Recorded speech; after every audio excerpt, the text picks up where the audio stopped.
নমস্কার, আমি লিপিকা। আমার চ্যানেলে তোমাদের সবাইকে স্বাগত। কেমন আছো সবাই? নিশ্চয়ই ভালো আছো। আরেকটা সেশন নিয়ে তোমাদের কাছে চলে এসেছি।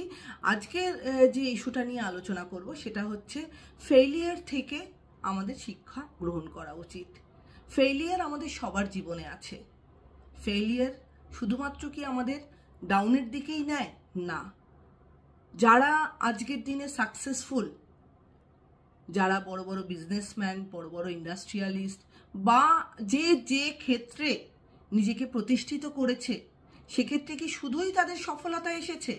তাদের কি বিফলতা কখনোই ছিল না? ফেইলিয়ার কি কখনোই ছিল না? ডেফিনেটলি ছিল।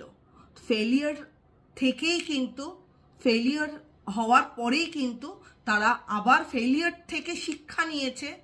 আমাদের লার্নিং প্রসেসের মধ্যে একটা পার্ট রয়েছে, সেক্ষেত্রে আমাদের ফেইলিয়ার থেকে আমাদের কিন্তু লার্ন করতে হবে। ফেইলিয়ার আমাদেরকে অনেক কিছু শিখিয়ে দিয়ে যায়। ফেইলিয়ার থেকে আমরা আইডেন্টিফাই করতে পারবো যে আমার কোন কোন জায়গায় ব্যারিয়ারগুলো রয়েছে আমার গোলে পৌঁছানোর জন্য।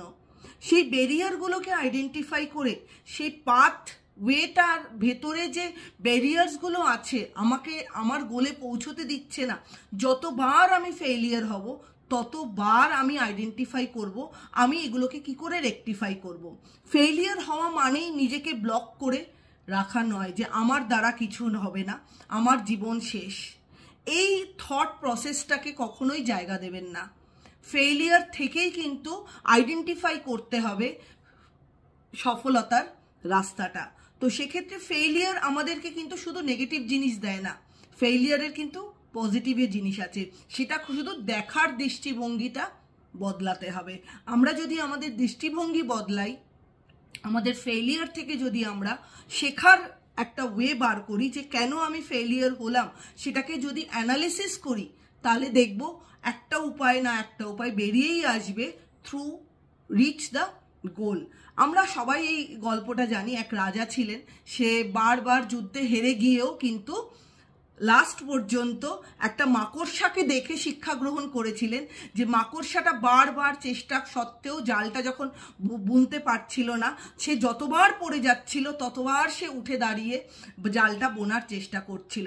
আমরা হিউম্যান বিইংও কিন্তু সেরকম হওয়া উচিত, আমাদের মেন্টালিটিটা হওয়া উচিত। ওই ছোট্ট মাকড়সাটা যদি বারবার ট্রাই করে, ফেইলিয়ার সত্ত্বেও বারবার ট্রাই করে ওই জায়গায় পৌঁছতে পারে, সে তার গোল রিচ করতে পারে। রাজা বা যে যুদ্ধে গেছিলেন, যে বারবার ফেইলিয়ার হচ্ছিলেন যে সৈনিক, সেও কিন্তু নিজে শিক্ষণীয় ব্যাপার আইডেন্টিফাই করেছে যে কি ভুলের জন্য তার যুদ্ধে সে জয়লাভ করতে পারছে না। সেগুলো সে আইডেন্টিফাই করার পর বারবার চেষ্টা করাতে সে কিন্তু লাস্ট মোমেন্টে জয়ী হয়েছিলেন, তার লক্ষ্যে সে পৌঁছেছিল। তো সেক্ষেত্রে ফেইলিয়ার থেকে আমাদের শিখতে হবে। ফেইলিয়ারকে আমাদের জীবনের নেগেটিভ জিনিস হিসাবে ধরে না থেকে সেটাকে ধরে সেটার থেকে লার্ন করে ব্যারিয়ার্সগুলোকে আইডেন্টিফাই করে এগিয়ে যেতে হবে। Failure is not the last thing to our life. Failure থেকেই কিন্তু সফলতা আসে। বিফল হলেই তো মানুষ সফলতার স্বাদ পাবে।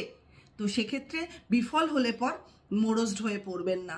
বিফলতা থেকে শিখুন, সে কোন কোন জায়গাগুলোতে আপনার নেগেটিভিটি আছে সেই শিক্ষাগুলো গ্রহণ করে এগিয়ে চলুন, পথ বাড়ান। সেক্ষেত্রে দেখবেন আপনিও ভালো থাকবেন, আপনার মন ভালো থাকবে। তো ভিডিওটা কেমন লাগলো অবশ্যই আমাকে জানাবেন। ভালো লাগলে আমার চ্যানেলটা লাইক অ্যান্ড সাবস্ক্রাইব করে দেবেন। সবাই ভালো থাকবেন, সুস্থ থাকবেন। নমস্কার।